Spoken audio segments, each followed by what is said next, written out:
Welcome, brave seekers of unveiled truth, amidst the intricate labyrinth of human connection, to the Chill Stoic. We are often lulled by a comforting illusion that love is a crystal-clear stream, always flowing with transparent ease, reflecting pure clarity. Yet, true love, in its most profound moments, is a vast, unfathomable ocean, where the most intense emotional currents can sweep away the very ground beneath even the staunchest hearts, especially when the one you cherish and revere most suddenly retreats, leaving behind an unnerving void. This isn't abandonment, it's a silent murmur from the deepest abyss of emotional currents, a hidden invitation to your greatest act of self-mastery in your soul's unfolding story. Music softens yet maintains its deep, resonant backdrop. The voice shifts to a slow, measured, almost sacred cadence, each phrase carved as if into timeless stone. Every rhythm is meticulously weighted for absolute gravitas. Chapter 1: The Pathology of Denial. Memories in the dungeon of self. We mightn't forget. That's not just a possibility. It is a foundational truth most people secretly know but are too afraid to speak aloud.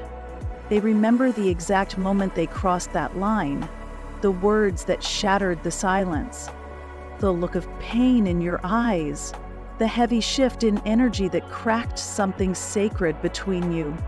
They remember everything, but they pretend they don't, because remembering demands courage. And accountability is a weight many souls were never truly trained to carry. Let's be unequivocally clear.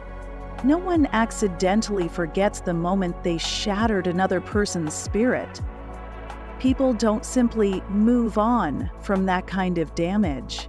They bury it deep, so deep that even they begin to believe the story they've rewritten, not out of confusion, but out of fear. Because remembering would require them to change, to look inward, to confront what they did, and to face the part of themselves they spent years avoiding. It's infinitely easier to ignore, to shift blame, to quietly label you as too emotional or too sensitive, so they can keep feeling like the innocent one.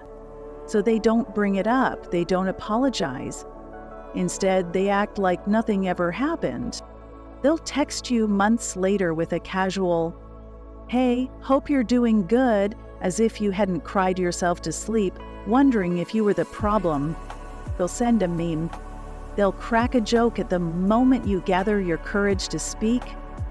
Or they'll change the subject right when your voice begins to tremble and your eyes start to well with tears. And it stings in a way that words rarely can. Because while they laugh it off, you are still holding the ache like a stone in your chest. But here's the hidden wound. You might begin to believe their silence means it wasn't that bad. That maybe you were too much, too intense, too fragile. That your feelings weren't valid. That your hurt was inconvenient. And that's where the real damage happens. When their refusal to face the truth becomes your own self-doubt. So let me remind you again, and with absolute clarity, you are not the irrational one. You are not too much for asking for the most basic kind of acknowledgement. You are not fragile for needing honesty. You are human. What you're running into isn't forgetfulness. It's emotional immaturity, the inability or unwillingness to look in the mirror and say, "Yes, I hurt someone, I was wrong, and I should have made it right." That level of truth-telling is rare, because it requires strength, not strength of appearance, but strength of character. And character is not built by pretending you've done no wrong. It's built by having the courage to say, "I did." The Stoics knew this. They believed that no one is truly free who is still enslaved by ego, by fear, or by their own comfort. As Epictetus once said, it's not what happens to you that matters, it's how you respond. But here's what most forget.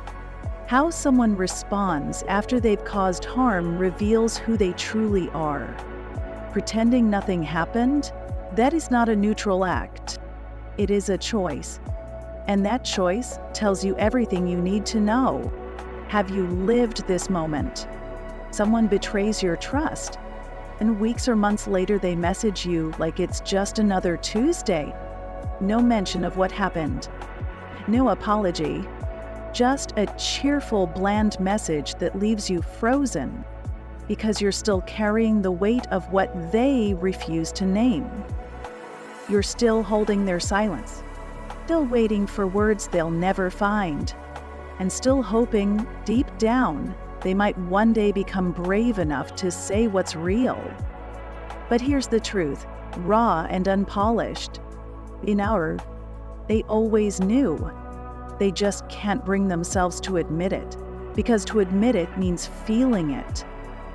And that's the one thing they've spent their lives avoiding at all costs. So now the real question becomes, will you keep waiting for them to be someone they're not ready to become? Will you hold your breath for an apology they don't have the depth to give? Or will you release yourself finally from the prison of their silence? Because healing begins not when they speak, but when you stop waiting. You don't need their permission to move forward. You don't need their memory to match yours. You don't need their words to validate your reality. You already know. And that is enough. You can stop replaying the conversation that never happened. You can stop trying to find meaning in a silence that was never meant to heal you. You can walk away from the illusion, the rewriting, the pretending, because the path of peace is not paved by their apology. It begins the moment you open the door from within and say, I am done waiting in the dark. This chapter is not meant to expose them. It's meant to reveal you in full light, to remind you, you are not the villain in a story they refuse to tell honestly. You are not weak for still caring. You are the one brave enough to look truth in the eye and keep walking anyway. This is your door, the one only you can open.